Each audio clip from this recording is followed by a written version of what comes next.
Shalom, selamat pagi Bapak Ibu yang dikasihi Tuhan Yesus. Jumpa lagi dalam renungan Gereja PO Kemang Pratama.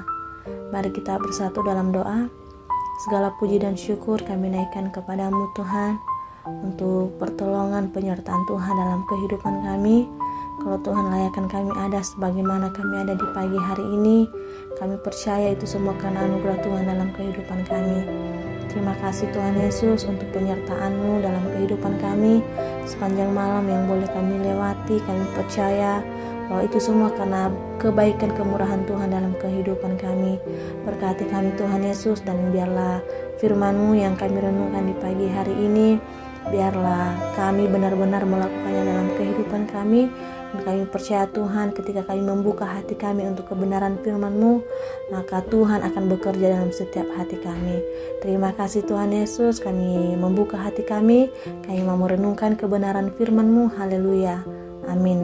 Firman Tuhan yang kita renungkan di pagi hari ini dengan tema paradoks mengikut Yesus, yang terambil dalam Matius pasal 10 ayat 34 sampai ayatnya yang ke-42 dengan judul perikop Yesus membawa pemisahan bagaimana mengikut Yesus. Jangan kamu menyangka bahwa aku datang untuk membawa damai di atas bumi. Aku datang bukan untuk membawa damai, melainkan pedang.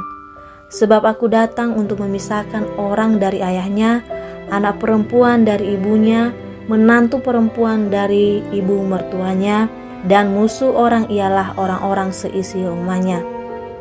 Barang siapa mengasihi bapa atau ibunya lebih daripadaku, ia tidak layak bagiku. Dan barang siapa mengasihi anaknya laki-laki atau perempuan lebih dari aku, ia tidak layak bagiku. Barang siapa tidak memikul salibnya dan mengikut aku, ia tidak layak bagiku. Barang siapa mempertahankan nyawanya, ia akan kehilangan nyawanya, dan barang siapa kehilangan nyawanya karena aku, ia akan memperolehnya. Barang siapa menyambut kamu, ia menyambut aku, dan barang siapa menyambut aku, ia menyambut dia yang mengutus aku. Barang siapa menyambut seorang nabi sebagai nabi, ia akan menerima upah nabi, dan barang siapa menyambut seorang benar sebagai orang benar, ia akan menerima upah orang benar. Dan barang siapa memberi air sejuk secangkir saja pun kepada salah seorang yang kecil ini, karena ia muridku, aku berkata kepadamu, sesungguhnya ia tidak akan kehilangan upahnya daripadanya. Sejauh demikian pembacaan firman Tuhan. Bapak Ibu yang dikasihi Tuhan, Injil adalah pedang yang bermata dua. Di satu sisi, pemberitaannya memberi dampak pertobatan dan hidup baru bagi yang merespon dengan positif. Tetapi di sisi lain, penolakan terhadap Injil menghasilkan permusuhan dan kebinasaan. Ketajaman berita Injil bagaikan pedang, mengoyak-oyak keluarga oleh karena tuntutannya. Tuntutan Injil adalah percaya Yesus dan menjadikannya utama.